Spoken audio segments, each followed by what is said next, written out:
Bienvenidas y bienvenidos a Escritoras Ocultas.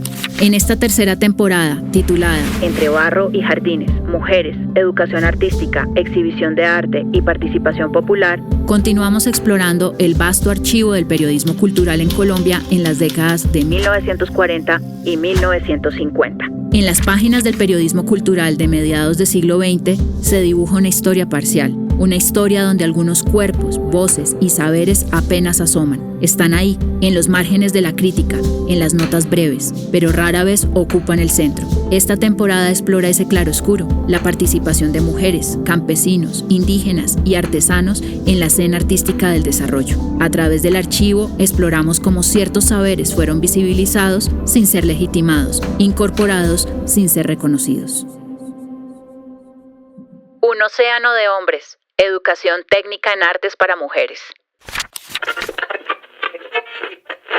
Es que en la Universidad Nacional hablé con Beatriz Vázquez, que la conoce muchísimo, y estuve en el Colegio Mayor del Rosario, donde fue su primer trabajo. Entonces, y 20 años que estuvo Luz trabajando en la Universidad Nacional, y lo que para la universidad significaba para Luz. Entonces nos metíamos en la Universidad de Luz, y Diego Romero decía, sí, pero la primera parte de sus compañeros de clase, y cómo era Luz, ella solita, con muy pocas otras mujeres en la facultad, y entonces qué era recibir las clases, y cómo eran los profesores, y hasta dónde había machismo en la universidad, en los años en que Luz estudió, las pioneras, la arquitecta, la médica, la ingeniera, en un océano de hombres, conquistando la Universidad Nacional.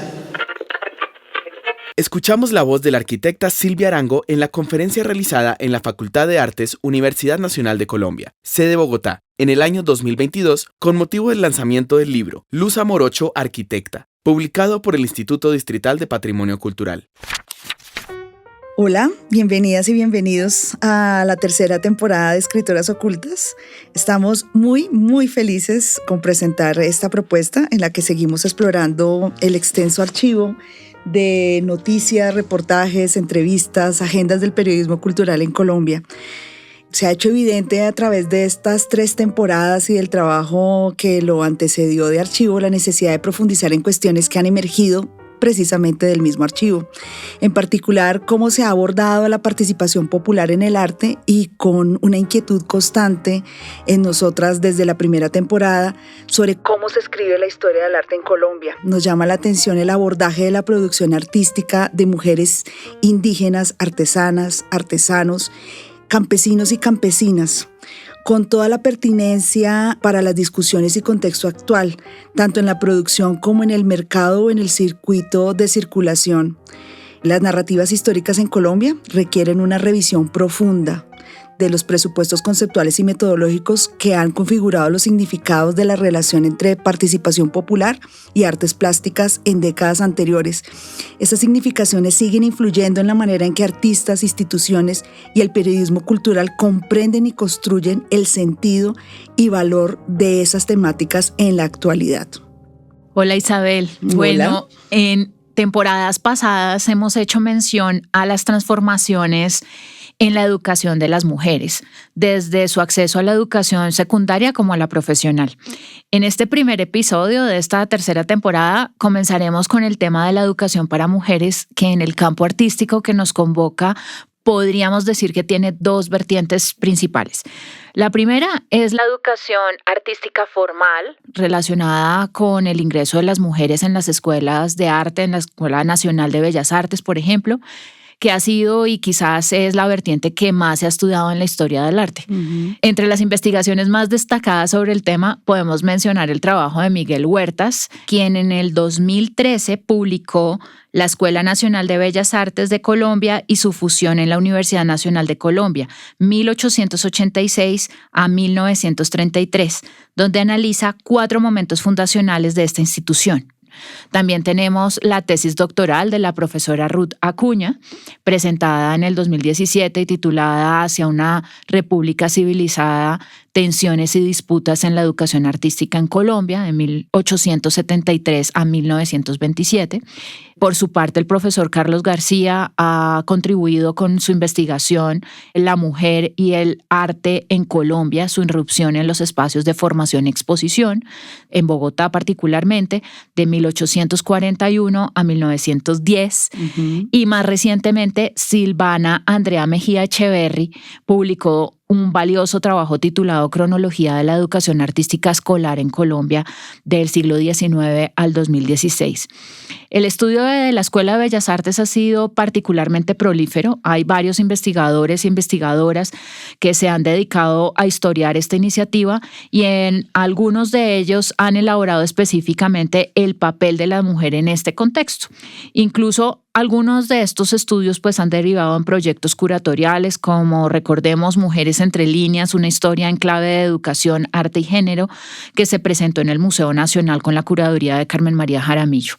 Todo esto nos muestra que la educación artística formal y la participación de las mujeres en instituciones como la Escuela de Bellas Artes y otras escuelas similares ha sido un tema de interés y ha recibido atención significativa, podríamos decir, aunque aún parcial, dentro de la historiografía del arte en Colombia. Sin embargo, la segunda vertiente ha sido mucho menos explorada desde la historia del arte. Nos referimos a la educación técnica y obrera, que aunque ha sido estudiada desde otras disciplinas, no ha sido incorporada de manera exhaustiva o comprensiva en la escritura del arte en Colombia. Y es precisamente en esta dimensión que nos interesa explorar a través del periodismo cultural. Lo primero que habría que mencionar en esta segunda vertiente es la aparición de los denominados sindicatos de la aguja. El 5 de octubre de 1916 se fundó el Liceo Femenino por iniciativa del párroco de Las Cruces, Diego Garzón, y en ese momento era ministro de Educación Miguel Abadía Méndez y el presidente de la República era José Vicente Concha. Este liceo tenía como objetivo principal la educación de las mujeres en labores del hogar y adoptó el nombre de Sindicato de la Aguja Artes y Oficios. Posteriormente cambió el nombre a la Escuela Departamental Superior de Artes y Oficios para Señoritas. Aquí cabe aclarar que los sindicatos de la aguja tienen un origen en los sindicatos católicos femeninos, que son iniciativas impulsadas por la Iglesia Católica, principalmente en España, y que luego se replicaron en varios países de América Latina. Estas organizaciones buscaban formar mujeres obreras bajo preceptos morales considerados apropiados para la Iglesia. Cabe señalar que los sindicatos católicos femeninos también jugaron un papel importante en las luchas por el derecho al voto femenino algunas décadas después. En este contexto es interesante recordar cómo en las luchas por el sufragio contribuyeron tanto vertientes femeninas, conservadoras y católicas, como mujeres vinculadas al liberalismo, todas unidas por una causa que era la causa sufragista. En 1941, en esta escuela departamental, se hace una nueva sede y se traslada a donde se encuentra actualmente, en la avenida Caracas 2324 Sur de la ciudad de Bogotá.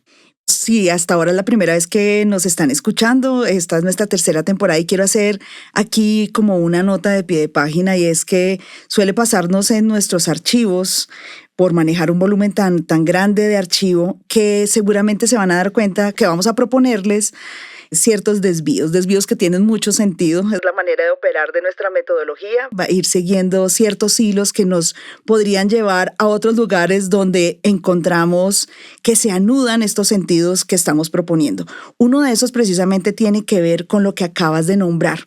Para este capítulo tenemos dos lugares que resultan significativos.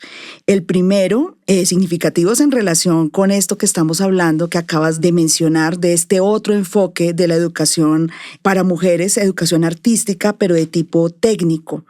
Este primer lugar que acabas de nombrar y que queremos dar un contexto, tiene una particularidad para la historia del arte de finales de la década de 1950, gracias a que allí se realizó la primera exposición popular de pintura, de la cual va a escribir Nelly Vivas en El Espectador del 16 de noviembre de 1959. Al respecto, dice que Las cosas comenzaron, según tengo entendido, cuando a Marcos Pina y a un grupo de amigos se les ocurrió buscar un vínculo más estrecho con el pueblo de Bogotá, puesto que la labor con las clases altas ya estaba prácticamente hecha.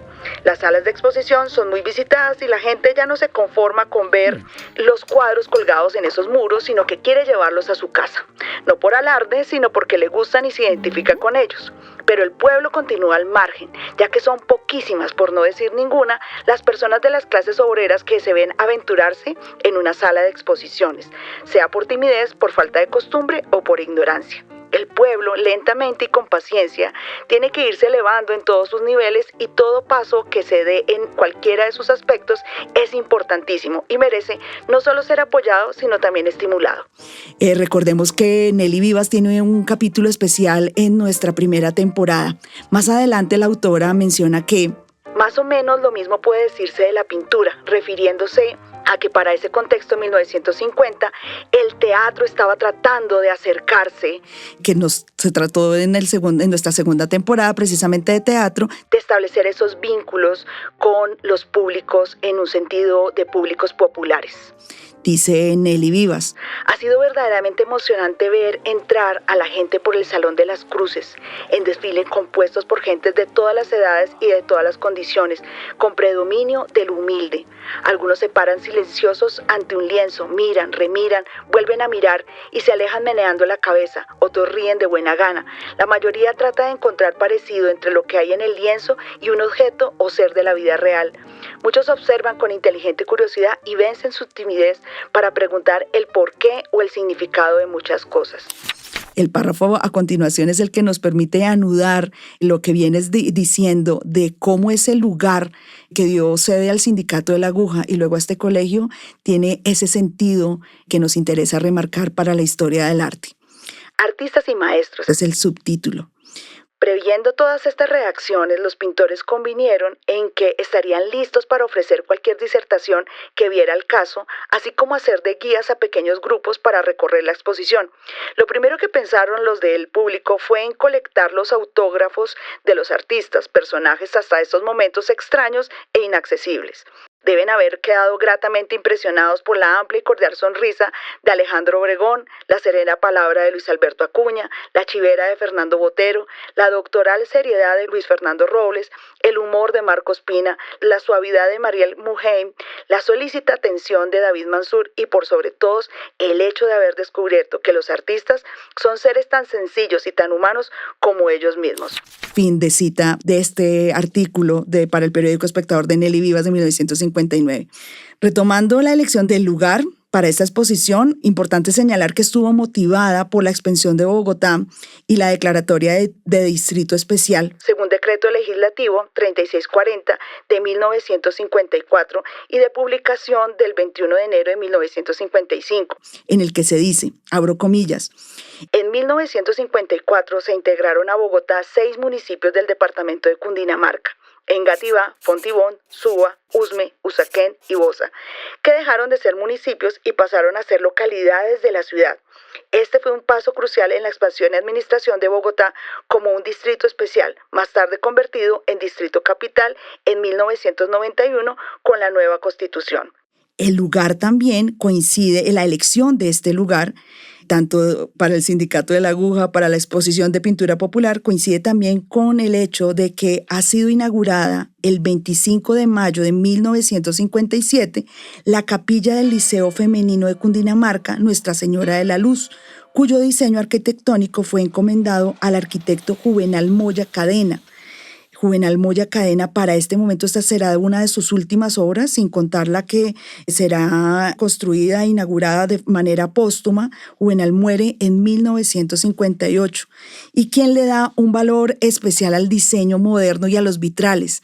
Hoy en día todavía, ¿no? Que eso es algo que nos interesaba mucho y es la posibilidad de que este es un edificio que se encuentra conservado, en el que se integró precisamente mucho de ese proyecto que una década atrás está desarrollando tanto Juvenal Moya como arquitecto, como entre otros artistas el mismo Marcos Pina, que estuvo al frente de esta iniciativa, proyecto que se configura en el marco de la integración plástica y que va a encargarse no solamente de la realización de esculturas para edificios, sino de la posibilidad para Colombia de la realización de una plástica muralista. En ese sentido, Isabel, el lugar que ocupó la Escuela Departamental de Artes y Oficios para Señoritas adquiere una nueva relevancia cuando observamos cómo se articula con procesos posteriores como la primera exposición popular de pintura de 1959, como lo acabaste de mencionar.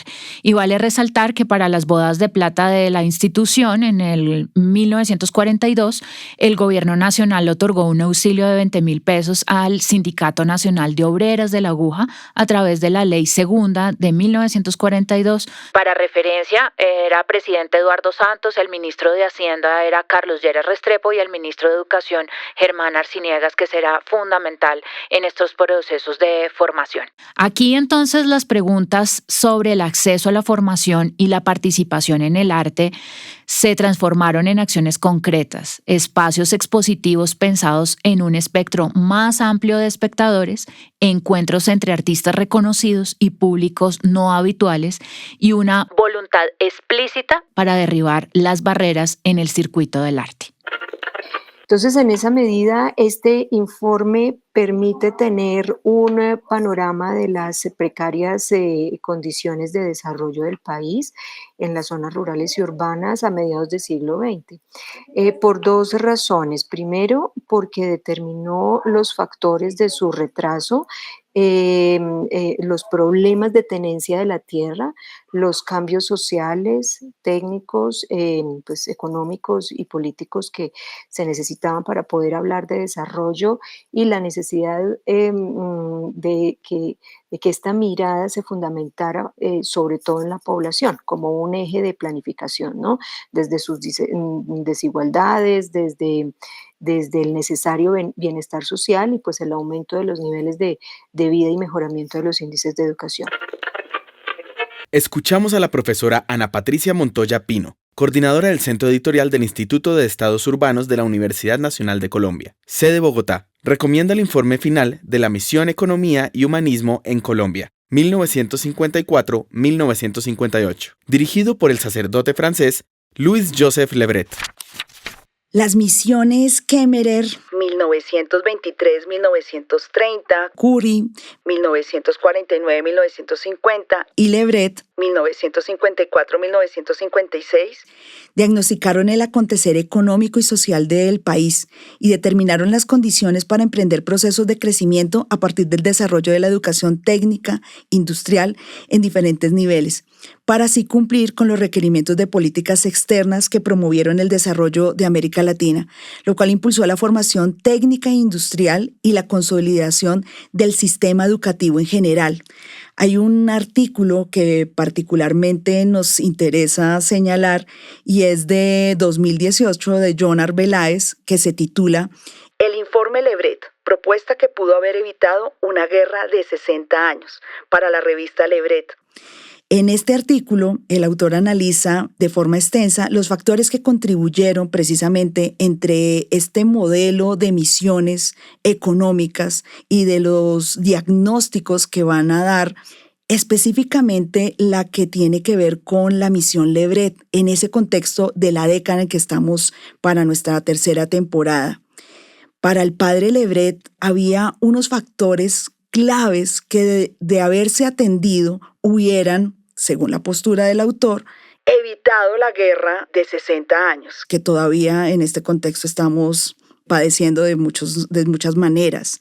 Dentro de esos factores de retardo y de desequilibrio para el desarrollo colombiano se destacan el muy débil poder de compra de las masas rurales y urbanas, el espíritu de especulación, los despilfarros, la poca capacidad de dirección ante la complejidad administrativa, el nivel cultural general, la no percepción de los problemas o de las exigencias del bien común, la no asociación de la masa y de las élites potenciales.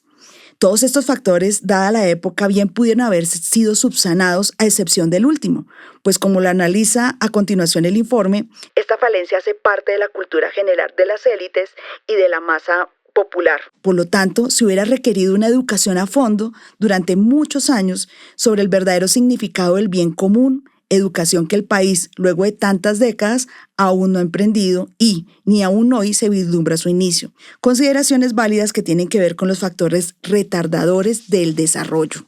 La relación entre las misiones económicas y educación en términos de una educación técnica se evidencian también en las reformas educativas adelantadas por Germán Arciniegas en materia de educación femenina, las cuales ocurren de forma paralela con la creación de programas de arte y decoración de la Universidad Javeriana. Entonces, nos interesa abrir un pequeño espacio para esa relación entre la educación técnica que se está dando en artes, específicamente para mujeres, paralela con estos programas de universidad también femenina, pero en el caso privado. Importante señalar que nos acompaña en este capítulo un texto, una revisión del archivo sobre la historia de la educación femenina en Colombia, específicamente en lo que refiere al Colegio Mayor de Cundinamarca, 1945, año 2000, escrita por quien sería para ese momento, 2003, el rector del Colegio Mayor de Cundinamarca, Miguel García Bustamante. ¿De qué hablamos cuando hablamos de institucionalización de la educación femenina? Hablamos de el año 1942, el Ministerio de Educación Nacional, en cabeza precisamente de Germán Arciniegas, crea la sección de educación femenina. En sus inicios estuvo a cargo de la señora Ana Restrepo del Corral. Su propósito fue el de servir de regente de las actividades propias de cada uno de los establecimientos femeninos del país. Uno de los mayores logros fue el haber creado un programa de escuelas del hogar para campesinas y de escuelas complementarias que enseñaban artes manuales y costura a las hijas de obreros. La Ley 48 de 1945 estableció los colegios mayores de cultura femenina en las ciudades de Medellín, Bogotá, Popayán y Cartagena, con el fin de preparar a la mujer en carreras de carácter social, ciencias y artes. Tanto el Colegio Mayor de Bogotá como el de Antioquia empezaron a funcionar en 1946 bajo la dirección de Ana Restrepo del Corral y Teresa Santamaría de González, respectivamente. Posteriormente se organizó el de Cartagena bajo la dirección de Concepción G. de la Comte. Iniciaron labores con las siguientes escuelas: Secretariado Comercial, Delineantes de Arquitectura, Ayudantes de Laboratorio, así como cursos de formación para periodistas y bibliotecarias, además de una facultad de letras dirigida a la formación superior humanística. Por decreto 178 de 1949, del 26 de enero, el Ministerio de Educación Nacional reglamentó su actividad a través del establecimiento de las siguientes facultades y escuelas: Facultad de Letras, Escuela de Servicio Social, Escuela de Técnicas de Laboratorio Clínico, Escuelas de Biblioteca, Archivo y Museo, Escuela de Delineantes de Arquitectura, Escuela de Secretariado, Escuela de Cerámica, Escuela de Periodismo y Radiodifusión, Escuela de Economía Doméstica, Escuelas de Técnicas de Laboratorio Industrial, Escuela de Radiología, Escuela de Decoración Artística y Comercial. En paralelo, como lo había mencionado hace un momento, la educación privada también empieza a ofrecer, a través de las escuelas femeninas de la Universidad Javeriana, las carreras de bacteriología, arte y decoración arquitectónica, dietética, enfermería, que a partir de 1958 toman el nombre también de escuelas. Dado que siempre nos ha interesado situar a las mujeres involucradas en todos estos procesos, vale la pena mencionar que en el texto de Livia Estela Melo, en Valores Femeninos de Colombia, un texto que ya hemos señalado en temporadas anteriores, se indica, por ejemplo, sobre Ana Restrepo del Corral, que acabas de mencionar, que fue una mujer especializada en pedagogía y psicología de la Universidad de Lovaina, en Bélgica. Se desempeñó como directora nacional de educación femenina, como tú ya lo acabaste de mencionar, pero adicionalmente fue rectora y fundadora del Colegio Mayor de Cundinamarca, fundadora del Instituto Politécnico y directora del Liceo Nacional Antonia Santos. Participó en conferencias internacionales de mujeres en la Casa Blanca y en la Asamblea de Economía Doméstica. También fue miembro de varias asociaciones varias de ellas las de profesionales especializadas en los Estados Unidos y de la Junta Directiva de la Cruz Roja Nacional y de la Sociedad de Amor por Bogotá y de la Cruzada Social y de la Sociedad de Capitanes Honorarios de la KLM. Esto es fundamental porque son mujeres que, digamos, están trabajando tanto en el sector público como también en el ámbito pedagógico, educativo, como en las acciones sociales. Por otro lado, otra mujer que tú mencionaste, Teresa Santamaría de González, fue rectora y fundadora del Colegio Mayor de Antioquia, como lo mencionaste, luego convertida en la Universidad Femenina de Antioquia. Fue presidenta del Museo SEA, para ver aquí las conexiones que hay justamente cuando en nuestros circuitos del arte, y perteneció al Círculo de Amigos del Arte y a los Centros Colombo-Americano, Colombo-Británico y a la Alianza Colombo-Francesa de Medellín, que recordemos son espacios que van a abrir prontamente áreas de exhibición. Hizo parte del segundo Congreso de Señoras de Acción Católica y en el 1958 fue elegida representante a la Cámara por el Partido Conservador, miembro de la Sociedad de Mejoras Públicas de Medellín y una de las fundadoras de la revista Letras y Encajes, que ya hemos mencionado también desde nuestra primera temporada, una de las primeras publicaciones femeninas que tuvo Colombia. Deberíamos cubrir cada uno de los nombres de mujeres que tenemos, pero no nos daría la capacidad que tenemos de nuestros 7 capítulos por temporada. Pero precisamente señalar los nombres de algunas y la relevancia que tienen para el momento, pues complementa esto que acabas de decir. Volviendo sobre esta historia de reformas en este contexto de desarrollo, en el contexto de estas misiones, que todas coinciden en señalar esa urgencia que tiene Colombia de mejorar las condiciones de educación y cómo en esas mejoras de la educación tendría que darse esa relación entre mejoras educativas, reformas educativas estructurales en un marco también de cambios económicos. Mencionar que según el texto Evolución de la Política Educativa durante el siglo XX, primera parte, 1900 a 1957, de Alfredo Molano y César Vera, se dice que respecto de la educación de la mujer no fue descuidada durante el gobierno de Ospina Pérez. Vale la pena aquí aclarar que es tradicionalmente o normalmente pareciera que hacemos coincidir estas reformas educativas con el periodo denominado como República Liberal. Sin embargo, eso es algo que a nosotras nos interesa mucho. Creo que esas contradicciones tan interesantes de la década del 50 es lo que hacen que sigamos revisando y ahondando precisamente en esta década. Es que en el gobierno precisamente que acabo de nombrar de Mariano Ospina Pérez, también se dan reformas importantes. En la memoria ministerial de Germán Arciniegas de 1946 figurará el informe de la directora de la sección de Educación Femenina, el nombre de Elvira Lleras Restrepo, quien señalaba que la educación de la mujer en Colombia había sido relegada injustificadamente a planos secundarios por considerarse de poca importancia. Se dan reformas, pero pareciera que el estado de atraso en el que se encuentra la educación, toda decisión sobre la educación para mujeres, que también de esto hemos hablado en temporadas anteriores, pareciera que nunca es suficiente. Retomando la creación de los colegios mayores de 1945, la ley de colegios mayores de ese decreto 178 de 1949, importante señalar, el artículo 1 especifica, de acuerdo con el artículo 1 de la ley 48 de 1945, podrán funcionar en los colegios mayores con 12 especializaciones, es decir, 12 áreas de formación para la inserción de trabajo para mujeres, entre los que nos interesa destacar. Facultad de Letras. Y vamos aquí a dar una pequeña mención de qué implicaba cada una de estas facultades, aclarando que se les llama facultad, pero hay una confusión y es la diferencia radical entre no son universidades.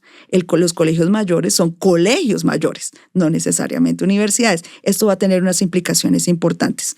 Retomo. Facultad de Letras, 4 años de estudios, debía exigirse diploma de bachiller superior o normalista y se obtendría el título de licenciada en Letras. 2. Facultad de Servicio Social, 3 años de estudios, se debía exigir diploma de bachiller superior o normalista y se obtendría el título de asistente social, previa presentación de un trabajo de tesis. 4. escuela de biblioteca, archivo y museo. 2 años de estudio, se debía exigir diploma de bachiller superior o normalista y se obtendría el título de auxiliar de biblioteca, archivo y museo, previa presentación de un trabajo personal. 5. Escuela de delineantes de arquitectura. 2 años de estudio y 1 de práctica. Se debía exigir 4 años de bachillerato y se obtendría el título de delineante de arquitectura, previa presentación de un trabajo personal y 1 año de práctica. 7. Nos estamos saltando algunos, obviamente. 7. Escuela de cerámica. 3 años de estudio. Se debía exigir 4 años de bachillerato y se obtendría el título de técnica en cerámica, previa presentación de trabajos prácticos. Esto tiene importancia para nuestros capítulos en adelante. 8. Escuela de periodismo y radiodifusión. 3 años de estudio, se debía exigir diploma de bachiller y normalista y obtendría el título de técnica en periodismo y radiodifusión.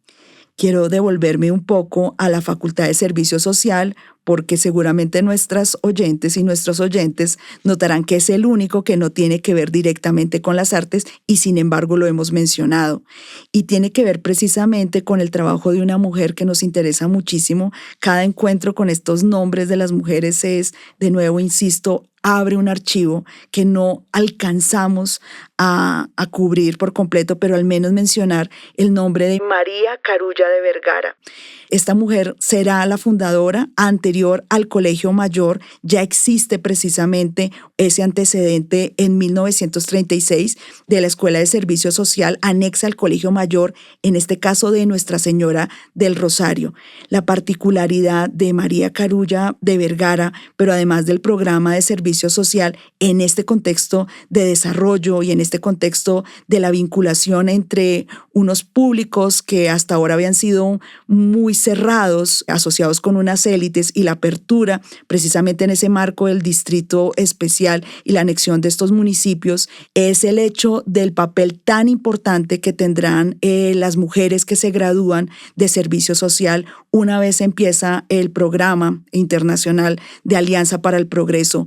Tiene unas implicaciones muy grandes porque me interesa marcar aquí como otro tipo de nota de pie de página, y es el hecho de que las mujeres quienes venían a estudiar venían de haber sido formadas desde una formación en el Instituto Pedagógico Nacional que era altamente exigente, lo cual va a hacer que sea un programa que va a traer mucha crítica. Se van a reunir y van a empezar a cuestionar el modelo de educación que se está dando en el Colegio Mayor de Cundinamarca por considerar que la formación que estaban recibiendo no era suficiente. Dato importantísimo es que esta revuelta y esta necesidad de ir al Congreso, de hacer todo lo que estuviera en sus manos, este grupo de mujeres, ellas mismas dicen que eran 8 pelagatas, eran 8 mujeres que aún así movieron todos los contactos posibles de tal manera que en 1967 el programa de servicio social del Colegio Mayor de Cundinamarca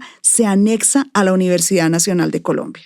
Retomar también que estas escuelas, no como el término facultad, sino como escuelas, terminar la mención diciendo de la Escuela de Decoración Artística y Comercial, la cual incluía o exigía 3 años de estudio y 1 de práctica.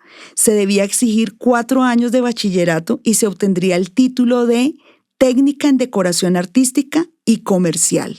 La importancia que se le daba a los estudios técnicos en el citado decreto que hemos mencionado era una muestra de la relevancia que estos habrían cobrado desde las primeras décadas del siglo. Este cambio se iniciará desde 1938, cuando el Ministerio de Educación decidió darles tratamiento acorde con las necesidades laborales ahora ligadas a los procesos de modernización y de economía.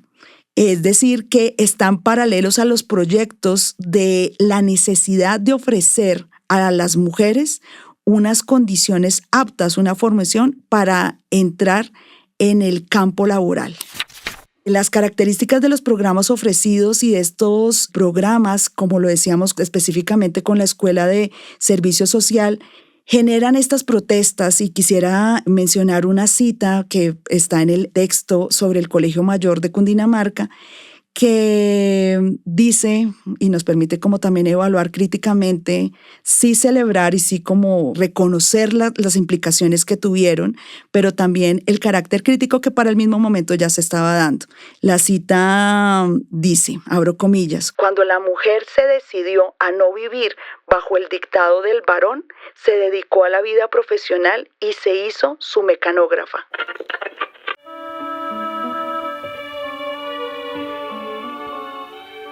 Una vez que te graduaste, ¿cuál fue tu primer trabajo en Bogotá?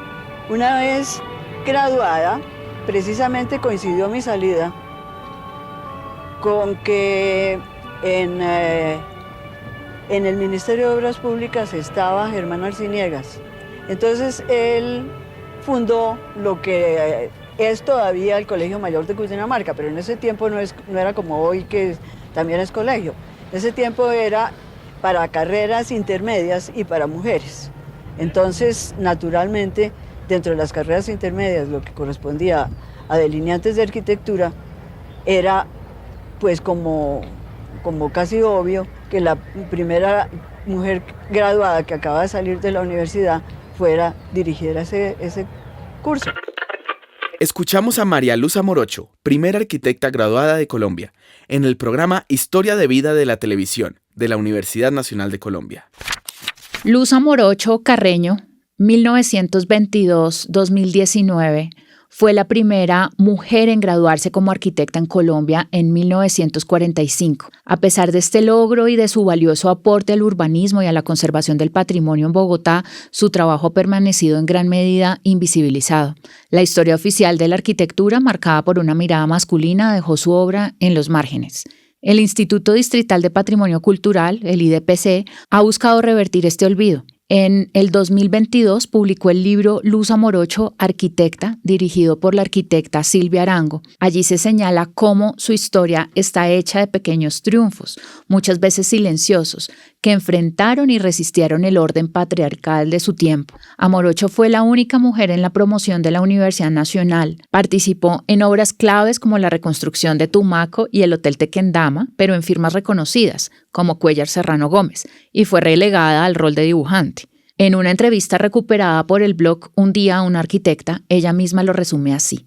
Abro comillas. El ejercicio de la profesión era restringido. Los proyectos los diseñaban los dueños, los demás éramos dibujantes. Yo no podía expresar lo que pensaba ni política ni ideológicamente, como si a un pescado lo metes en alcohol. Vale la pena preguntarse si haber egresado de una universidad mixta como la Nacional marcó realmente una diferencia para Luz Amorocho.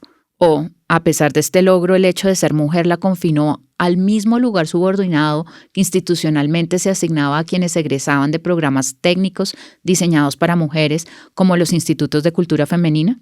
En otras palabras, ¿su formación universitaria le abrió un camino distinto o terminó siendo absorbida por el mismo sistema que reducía el papel de las mujeres asistentes, ayudantes o dibujantes? Esa tensión entre lo que el título representaba y el lugar en que se le permitió ocupar revela el verdadero alcance de su gesto pionero y el olvido que, en gran medida, aún persiste. Para nuestros nuevos escuchas y para los que ya nos vienen escuchando, creo que es importante mencionar que el levantamiento hemerográfico que hemos hecho a lo largo de toda la investigación que conforma Escritoras Ocultas, pues ha sido bastante extensa. Ya contamos con más de 1,000 entradas recuperadas de diferentes medios y por ello nos permitimos utilizar en mayor o menor medida algunos de los artículos a los que hacemos mención de acuerdo pues al cruce de información que obtenemos de acuerdo a las cuestiones que nos ocupan.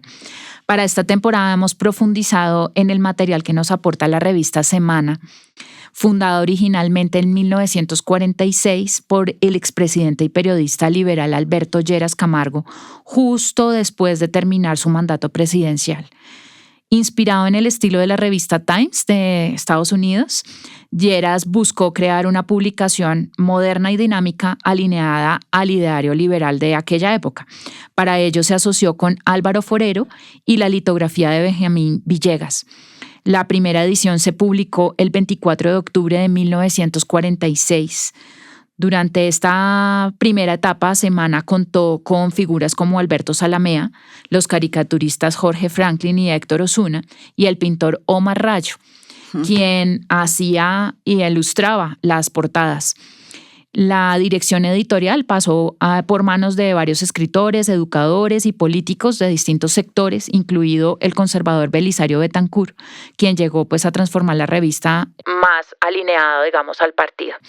Esta primera etapa se cerró en 1961. La revista Semana que conocemos hoy fue refundada en 1982 por Felipe López Caballero, quien retomó el proyecto con el respaldo de Gabriel García Márquez y de Enrique Santos. Para poder usar el nombre original, López tuvo que negociar con Alberto Zalamea y obtener finalmente el permiso del mismo Alberto Lleras Camargo. Así que el 12 de mayo de 1982, Semana volvió a circular. A lo largo de los años ha tenido pues diferentes directores como Plinio Apuleyo Mendoza, María Elvira Samper y Mauricio Vargas, quienes ayudaron pues a marcar distintas etapas editoriales de la historia de la revista.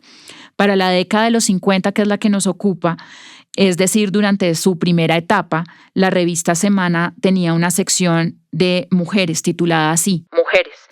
Y allí hemos podido rastrear gran parte de la actividad cultural y educativa de la época que ya hemos hecho mención a lo largo de este episodio. También nos ha llamado la atención cómo para 1950 aparecen publicados reportajes y artículos sobre diversidad de identidades de género y también orientación sexual.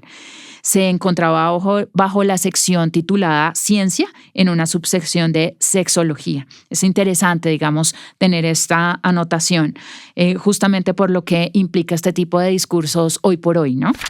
En la sección Mujeres de la revista Semana de 1950, del 4 de noviembre, sale un artículo anónimo con una serie de fotografías cuyo pie de foto dice: decoradoras de Diarco y Lineico en Bogotá, belleza y comodidad.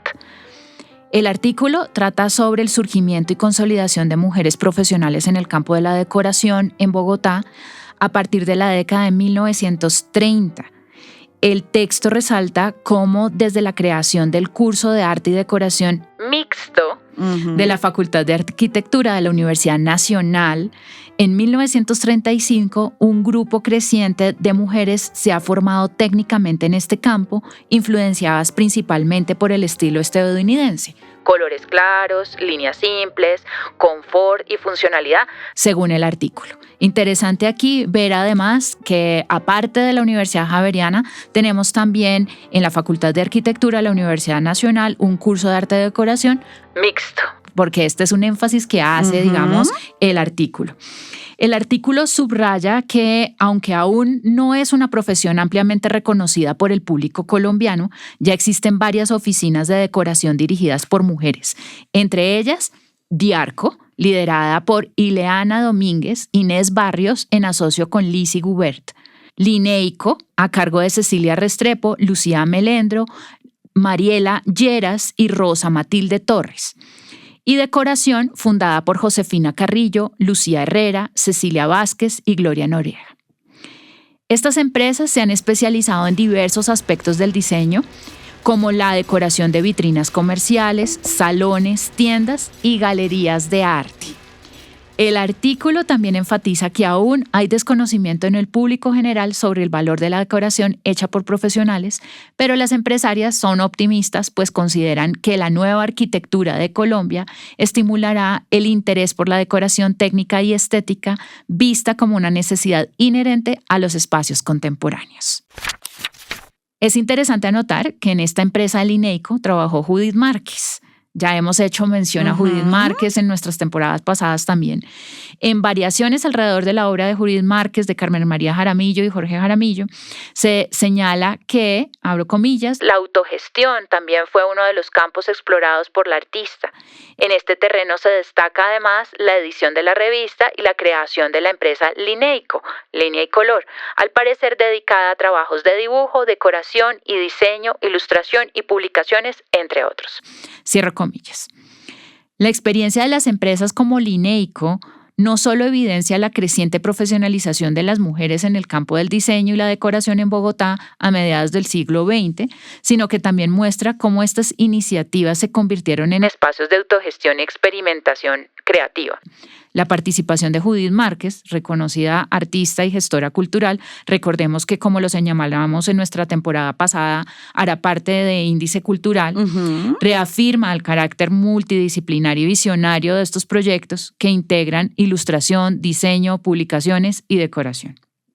Resulta significativo que muchas de estas mujeres que trabajaron en estas empresas hayan recibido formación en instituciones como el Colegio Mayor de Cundinamarca, que acabaste de mencionar, y la Universidad Javeriana, y lo que nos da cuenta es de un proceso sostenido de acceso a la educación superior y de construcción de trayectorias profesionales propias en un momento en que la participación femenina en el arte y en sus campos afines apenas comenzaban a consolidarse como una realidad visible y reconocida dentro de la historia cultural de nuestro país.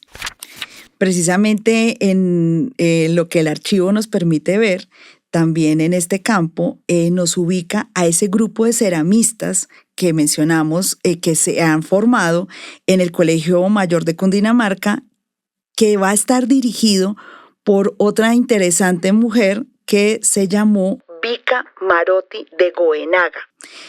La revista Semana del 9 de diciembre, en un artículo anónimo, nos permite también identificar cómo fueron recibidas esas exposiciones de las mujeres que se están graduando. El artículo menciona: en barro, Elena Tavera, Mariela Lleras, Teresa Escayón, bogotanas, Maruja Osorio de Girardot, Cundinamarca, y la cartagenera Melia López son las 5 muchachas que integran la primera promoción salida este año de los cursos de cerámica organizados por el Colegio Mayor de Cundinamarca bajo la dirección del artista Alberto Arboleda y con la colaboración de varios profesores. Hay que señalar acá, Bica Marotti de Goenaga será la que está directamente dirigiendo cerámica. El grado de las alumnas mencionadas dio oportunidad a una exhibición de trabajos de cerámica del curso de referencia en las Galerías Centrales de Arte de Bogotá, Avenida Jiménez, exhibición en la cual 5 graduandas están representadas por las creaciones de Maruja Osorio y Elena Tavera. A ellas se les fue oficialmente entregado el cálido de presentación elaborado por el director de Extensión Cultural Municipal.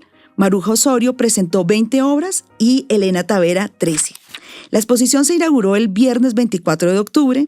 En representación de cursos de primero, segundo y tercer grado, exhibieron trabajos Nora Raymond, Soledad Banquera, Beatriz Cáceres, Betsy Duque, Clara Inés Espinel, Elsie Herrera, Aurora Martínez, Nelly Mondragón, Lina Parra, Miela Vanegas, Maritza Sacchini, Berta Hernández, Elena Monge, etc.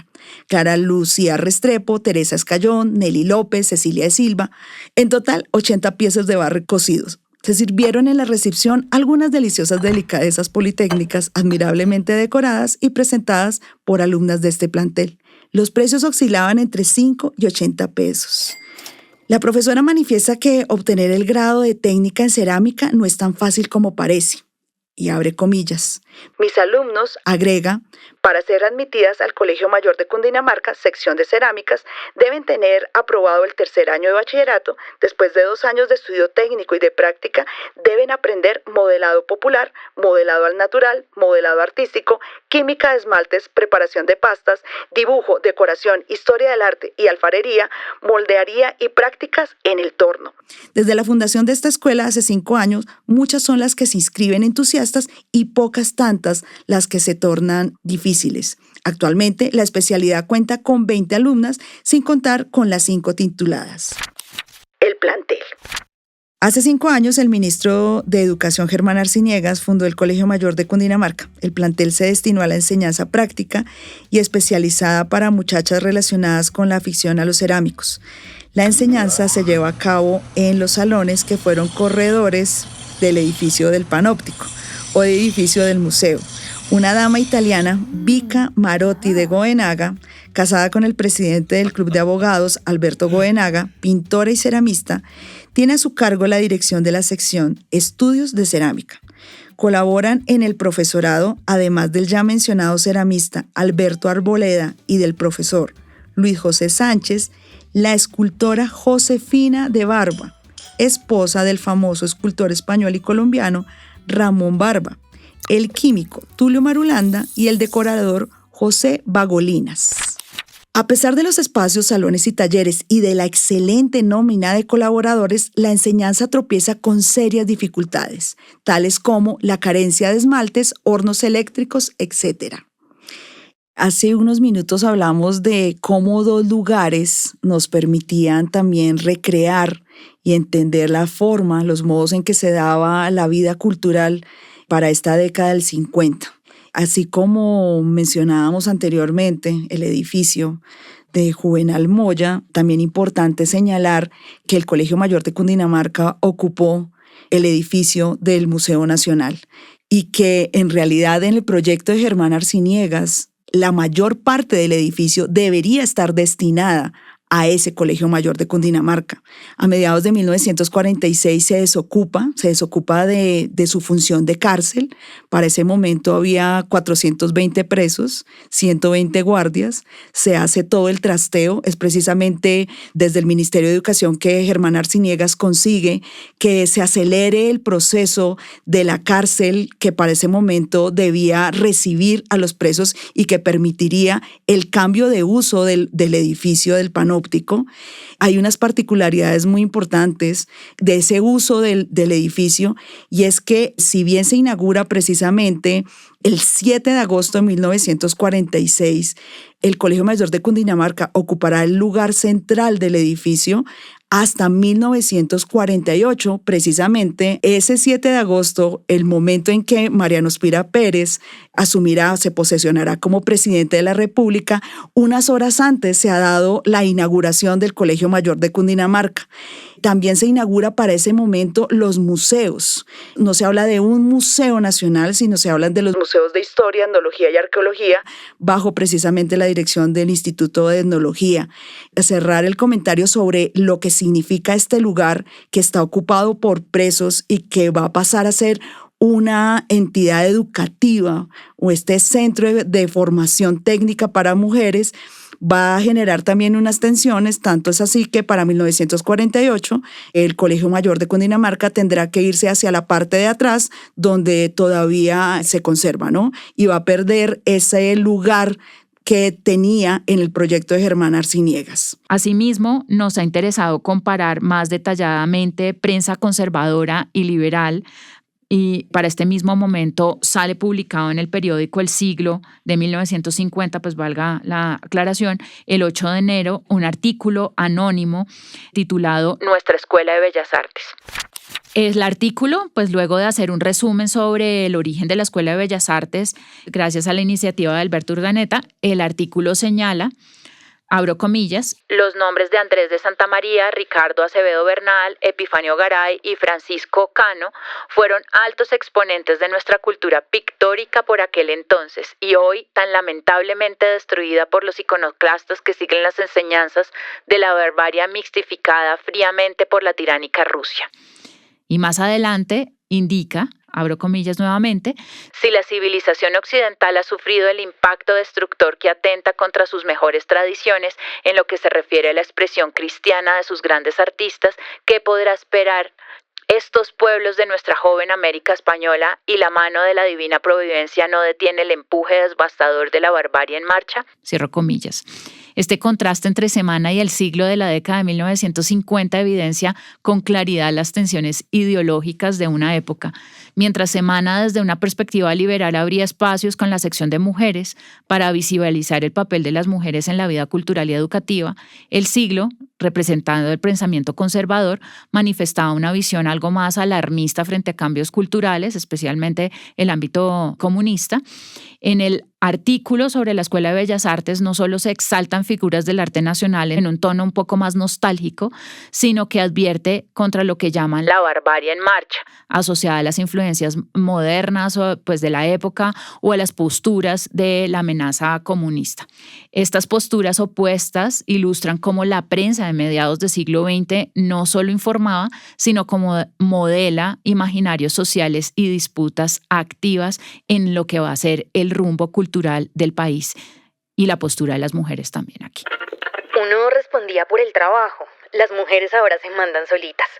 A mí me tocó de instructora unos días antes de salir de la empresa, pero no pude porque no me gusta mandar. Yo simplemente les recordaba a las niñas cómo debían hacer el trabajo y algunas eran muy tercas y no les gustaba volver a hacer un trabajo que les había quedado mal. El problema más grande con las trabajadoras nuevas era la rebeldía. No les gustaba hacer caso a las antiguas, decían que eran anticuadas. Para mí, el trabajo no era cosa de modernismo, era el mismo desde que entré hasta que salí, mientras no sea reemplazada por una máquina. Muchas de las jóvenes se fueron y no aguantaron que las mandaran. Les importaba menos el trabajo que la vida afuera, las diversiones y la calle. Escuchamos María, obrera jubilada de Fabricato, 1982. Citado de Luz Gabriela Arango, El proletariado femenino entre los años 1950 y 1970, en Mujeres en la historia de Colombia, tomo 2, Mujeres y sociedad, dirección académica Magdala Velázquez Toro, editorial Norma, 1995.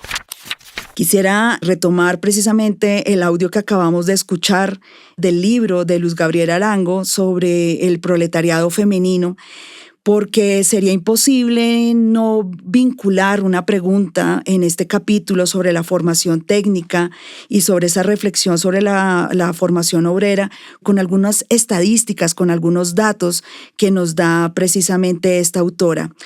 Sobre ese contexto de la mujer obrera entre 1950 y 70, dice, estoy citando de su libro de las páginas 511 a la 512, abro comillas. Numerosos estudios han observado cómo en los procesos de modernización industrial en distintas ramas de la producción se opera un desplazamiento de la mujer hacia los oficios y sectores menos calificados. Sin embargo, muchas veces se argumenta que dicho desplazamiento obedece a una falta de calificación de la fuerza de trabajo femenina que obliga a las empresas a recurrir a un personal calificado masculino. El estudio de la modernización de la industria textil en Colombia, a partir del caso de Fabricato, revela cómo este factor es insuficiente para explicar la relación entre modernización y masculinización. Cierro comillas. Me interesa y nos interesa mucho vincular esta formación técnica precisamente en este momento de desarrollo, en este momento que para un autor como Arturo Escobar significará la invención del tercer mundo y cómo ese discurso del desarrollo está configurando la realidad y cómo se inserta precisamente el papel de la educación de la mujer y esa educación técnica en el caso del acceso al trabajo en un campo en el que históricamente se ha asociado también ese valor de la fuerza laboral femenina o de las mujeres, que es la industria textil. Sin embargo, una de las grandes contradicciones o de las tensiones que se van a marcar entre desarrollo y vinculación de la mujer tiene que ver precisamente con esas estadísticas que nos da la autora. Y abro comillas de nuevo. En 1940, el área de tejeduría tenía un 72% de mujeres. En 1950 desciende al 60%. Y en 1957, año clave de la racionalización de la producción, solo queda en un 28%. En hilados, la evolución es semejante. En 1945, el 66% del personal era femenino. En 1950 se reduce al 51% y en 1957 solo queda un 30%. En el área de preparación, que constituye un momento intermedio entre hilados y tejidos, también se opera un proceso de masculinización, pero en forma lenta y menos intensa que en los sectores mencionados. La autora mencionará también la investigación de Nora Rey, en la cual explica la situación desventajosa de la mujer en el universo industrial por sus responsabilidades en la reproducción familiar, las cuales tienen que ver con esa doble jornada y la búsqueda de horarios flexibles y de una mayor cercanía entre el lugar del trabajo y el hogar, que orientarán a las trabajadoras hacia industrias de tipo artesanal o hacia actividades independientes que ofrecen una mayor flexibilidad para organización de la vida cotidiana, lo cual nos permite señalar que no podemos generar una confusión. El hecho de que la mujer empiece a tener ese acceso a la vida laboral, esa posibilidad de una educación técnica, también en las áreas de diseño, de decoración, la vinculación con esa posibilidad técnica de aprender arte asociada a diseño, a decoración, en ese momento también de desarrollo arquitectónico de Bogotá específicamente y también a nivel colombiano, no puede hacernos perder de vista que para el momento las condiciones de la mujer siguen siendo muy difíciles. El libro también plantea la idea de cómo la mujer tendría que era preferible para estas industrias textiles contratar mujeres solteras, o que se va a imponer una modalidad y es el madresolterismo, y el hecho de que también se hayan construido unas residencias cercanas a las fábricas textiles para asegurar que las mujeres jóvenes que allí trabajaban mantuvieran un celibato. Estas residencias femeninas estaban vigiladas en algunos casos por miembros de comunidades católicas que vigilarían que las mujeres no quedaran embarazadas. El embarazo y la posibilidad de tener un hogar hace que las mujeres tengan que trabajar de formas distintas a pesar de su formación, a pesar del grado de especialización que tenían en estas labores, pero también importante señalar ese contexto, ese descenso de la participación femenina y la masculinización. Esa masculinización en estas funciones tan técnicas industriales obedecen precisamente con la llegada de los programas de formación universitaria de ingeniería industrial. En el periódico El Colombiano de Medellín, principal órgano de difusión del departamento, existía una columna entre la página 3 y 4 titulada Noticias Culturales, que hacía brevísimas reseñas de sucesos relacionados con la música, las artes plásticas, el teatro o la literatura. La preferencia por el campo de la música incluía los conciertos, los espectáculos de ópera y las conferencias sobre temas musicales es notoria en este periódico. En el ámbito de las artes plásticas existe una cierta insularidad, pero en este periódico y en estas noticias culturales se puede rastrear muy bien las transformaciones de la formación obrera para mujeres que acabas de mencionar. Por ejemplo, en un artículo del 21 de agosto de 1956 se registra la sanción departamental para la creación de la Escuela Obrera de Señoritas en Pereira. Y el 2 de abril de 1956, en el mismo periódico, sale un artículo que se titula De Popayán, gran labor cumple la Escuela de Cerámica. En esta pequeña reseña de notas culturales se indica al respecto que, y abro comillas, los trabajos dignos de admiración se llevan a cabo en dicha escuela. El director Hernando Arboleda Yerbe está asesorado de expertos profesores. Alumnado en 2 secciones existe. Popayán. Visitar la Escuela de Artes y Oficios de la Universidad del Cauca es satisfacer un justo deseo. Particularmente en la Escuela de Cerámica, el cronista pudo apreciar los entusiasmos de quienes allí reciben instrucción adecuada y sobre basamentos de eficiencia. En pocos días que lleva de actividades se le principian a apreciar los resultados con los varios trabajos que tuvimos oportunidad de admirar, disciplina y sobre todo buen gusto. Damas de nuestra alta sociedad, consorcio de voluntades con el propósito resuelto de aprender en los típicos tornos donde se modela la ánfora o el tarro, la matera o el vaso ornamental. Todo allí es gusto, es arte. Allí nos encontramos con Hernando Arboleda, uno de nuestros valores y uno de los payaneses mayormente preocupados porque sus alumnos aprendan.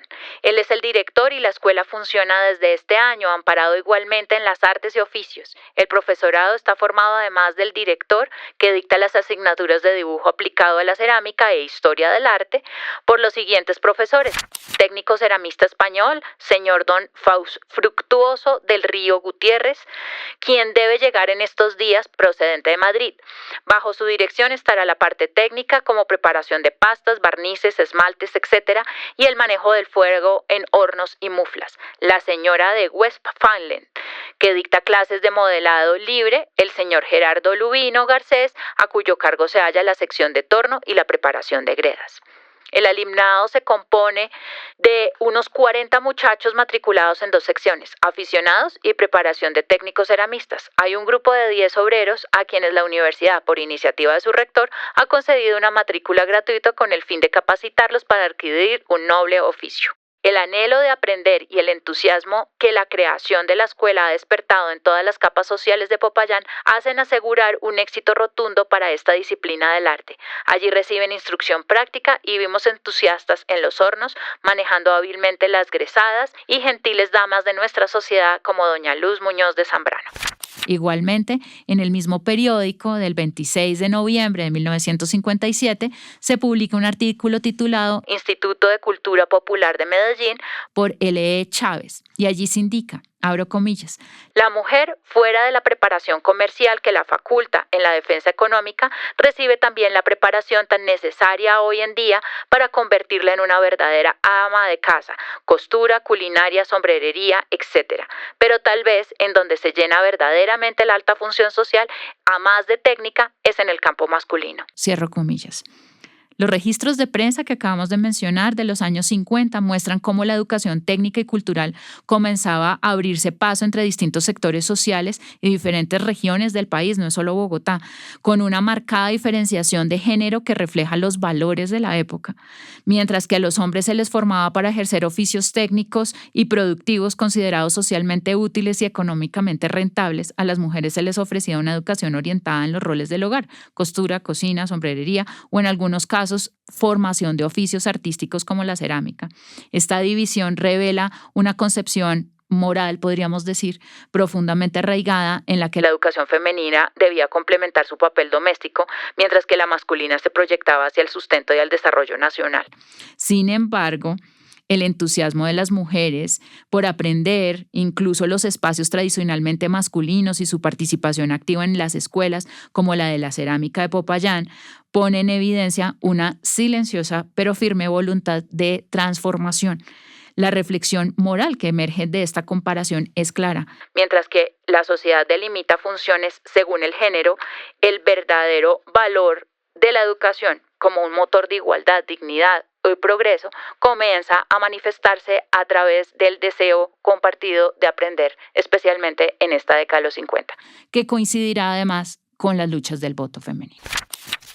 Sí, de acuerdo. Además que ese modelo de economía doméstica para este contexto también tendrá algunas reformas, ¿no? En el texto Ideologías de la educación femenina, carreras medias. La investigación de la Universidad Femenina, las ideologías de género y el acceso de las colombianas a la educación superior, 1940-1958, de Ruth López Oseira, señalará precisamente uno de esos cambios en el concepto de economía doméstica, ¿no? Ella va a decir específicamente: la creación de las universidades femeninas, abro comillas a la autora, representó el intento de algunos grupos de mujeres por ocupar espacios de poder, controlando estas instituciones. Eso es importante señalarlo. Fue una forma de ofrecer alternativas educativas prácticas que permitieran a las mujeres hacer compatibles su vida familiar y profesional.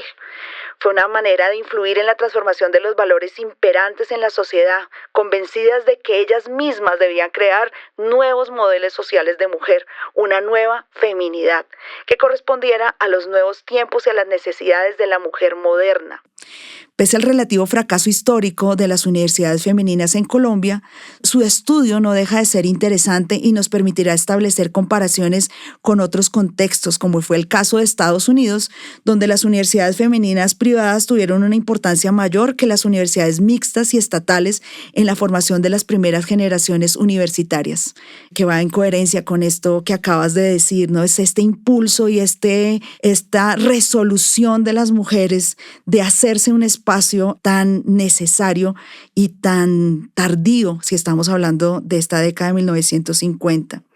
Respecto de ese fracaso que menciona la autora Ruth López Oseira de las universidades femeninas, abro comillas.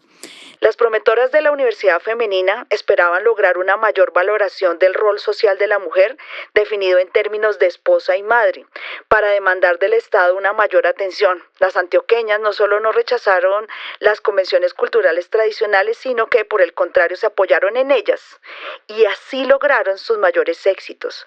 Lograron mejorar su cualificación profesional en áreas que permiten hacer compatible la profesión con las responsabilidades, pues profesiones como la odontología, el diseño o el periodismo no las obligaban a ausentarse del hogar, y también obtuvieron una formación más adecuada en otras áreas relacionadas con la solidaridad y la asistencia social, en las que las mujeres habían tenido una presencia tradicional sin una capacitación específica, dedicándose a ellas como labor voluntaria o altruista. No cabe duda de que, aún manteniendo y reforzando la segregación sexual de los roles sociales, se avanzaba en la cualificación y valoración social del rol femenino, que pasaba a ser de ser un divertimento ocioso o caritativo a ser una profesión, aunque de rango menor. A pesar de que promover y valorar la segregación sexual de la educación entrañaba también riesgos y limitaciones, pues las medias carreras nunca alcanzaron el reconocimiento social, simbólico y económico que sus promotoras habrían deseado. Cierro comillas, con esto precisamente tiene que ver ese fracaso, que tiene que ver precisamente que una vez tras el auge de estas décadas del 40, recordemos que estamos hablando de que los colegios mayores son una iniciativa de 1945, reglamentadas precisamente entre 1945, que se inaugurará ese colegio mayor de Cundinamarca a partir de 1946 en las regiones, en las ciudades que ya también hemos mencionado. Una vez se da la posibilidad de que las mujeres pudieran ingresar, que se abriera esa oferta académica para universidades tradicionalmente masculinas, las mujeres salen y se van directamente a poder estudiar allá. Será ese otro momento precisamente en que estamos hablando de una educación mixta, la que configurará mucho de lo que se va a dar del 50 en adelante. Sin embargo, y retomando para cerrar, la pregunta por esa educación técnica, ¿no? ¿Qué versión de esa y cómo resuena la educación técnica en artes para mujeres para una historia del arte? ¿Cómo podríamos pensarnos a raíz de esa pregunta? Comenzabas tú señalando que tradicionalmente lo que se ha cubierto es una formación tradicional en artes, que eso también tendrá unas tensiones bien importantes en el caso de las mujeres, pero terminamos con esta reflexión, con esta pregunta abierta sobre cómo la historia del arte cubrió o por el contrario tiene pendiente cubrir el papel que estas mujeres desde estos colegios mayores lograron en el campo de la educación artística y en cómo esto va a tener otras repercusiones sobre unos oficios específicos que también cubrimos en nuestra segunda temporada. Con estas transformaciones de la década de los 40 y las tensiones de un campo ganado por las mujeres, pero al mismo tiempo una fuerte tensión en términos del discurso hacia ellas, nos deja el marco para nuestro segundo episodio. Los esperamos.